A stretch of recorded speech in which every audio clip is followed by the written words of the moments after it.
One of the nice things about being the casual recreational boater is we get to pick our days. We get to check out the weather in advance and decide if it's one of those days we'd like to head out in the water and enjoy some time with our friends and family. Unfortunately, the commercial mariner just doesn't have that luxury. For example, this could be just a normal Wednesday to somebody out on a commercial vessel, and sometimes that can lead them into running into some situations where they're not having a good time. Kind of like some of the situations we'll see in this week's episode of Boating News of the Week. Our first story to make the boating news this week is going to take us over to the country of Taiwan, where this past week a container ship was arriving in the port city of Taichung on the west coast of Taiwan when all of a sudden port officials got a shocking scene when the container ship crashed bow first into a concrete dock.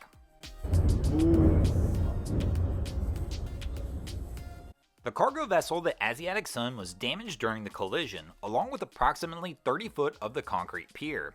The Port Authority did issue a statement saying that the vessel was maneuvering into its assigned dock when unexpectedly the vessel veered off course and was unable to stop before colliding with the pier. After the collision, the Asiatic Sun was pulled away from the docks with the assistance of tugboats and moved to another dock so the vessel could undergo inspection to get a full assessment of the damage. Fortunately, there were no injuries reported in this incident. Currently, the Port Authority has issued a detaining order on the vessel until an underwater survey can be finished on the dock, and the Asiatic Sun has been instructed to remain in Taichung until the surveys are completed and the owners of the vessel have submitted paperwork for compensation for the damages. Currently, this accident is under investigation to try and determine the cause of the incident. Investigators in Taiwan are looking into the wind conditions at the port at the time of the accident, as other vessels that were in the harbor the day of the incident were reporting strong wind gusts blowing across the harbor that morning. Our next story to make the boating news this week is going to bring us back stateside and take us over to the coast of North Carolina, where just a few weeks back the Coast Guard had to airlift 4 crew members from a grounded trawler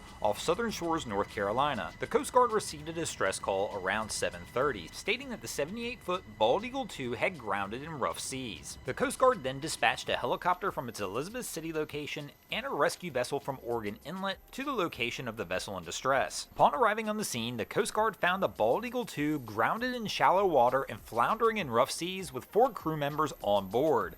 Fortunately, all 4 crew members had already donned their survival suits, which is a necessity for cold water rescue off the coast of North Carolina during this time of year. Due to the shallow water where the Bald Eagle came ashore, unfortunately the U.S. Coast Guard rescue vessel was unable to assist in the actual rescue. Instead, that vessel had to stay offshore and provide assistance as needed. The U.S. Coast Guard rescue helicopter was able to launch a rescue swimmer down to the vessel, and they were able to hoist all 4 crew members off this vessel and bring them back to shore safely. The 78-foot commercial fishing vessel wound up sitting here off the North Carolina coast for approximately another week after several failed attempts by the owner to get the boat pulled back out to sea. The Coast Guard was brought back in to assist the owner in the salvage operation and organizing contractors to assist in salvaging the vessel.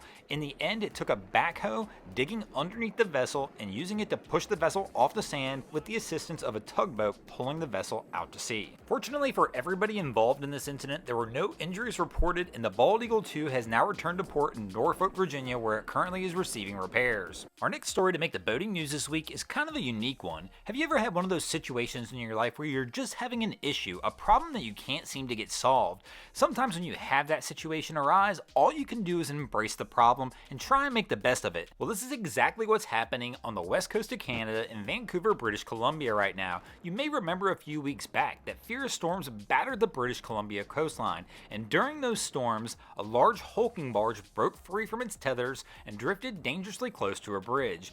Fortunately, winds pushed it away and wound up grounding it on a nearby beach. Now, several weeks after the storms, this barge is still currently stuck on a beach, but local officials are now embracing the fact that it's stuck there. They've actually renamed this beach to Barge Chilling Beach. The Vancouver Parks Commissioner Stuart McMinnon said the idea was inspired by a staff member and was a riff on an annual Parks Board Christmas card. Since the sign has been placed, the local community has come out taking pictures of themselves in front of the sign with the barge in the background. Crews are still working on coming up with an idea to find a way to remove the barge from the beach. Currently, the Canadian Coast Guard and the owners of the barge have not figured out exactly how to do this yet, and it appears people could still be enjoying Barge Chilling Beach for some time to come. Thanks for watching. I hope you enjoyed this week's episode of Boating News of the Week. If you ever see anything crazy happening out on your waterways, be sure to hit me up on Facebook or Instagram and let me know, and you might see your stories over here. Just like Mark James, Michael Mansfield, Tyler Dawson, and Adam Coolidge did this week. And if you guys haven't already, go ahead and drop an anchor on the subscribe button here.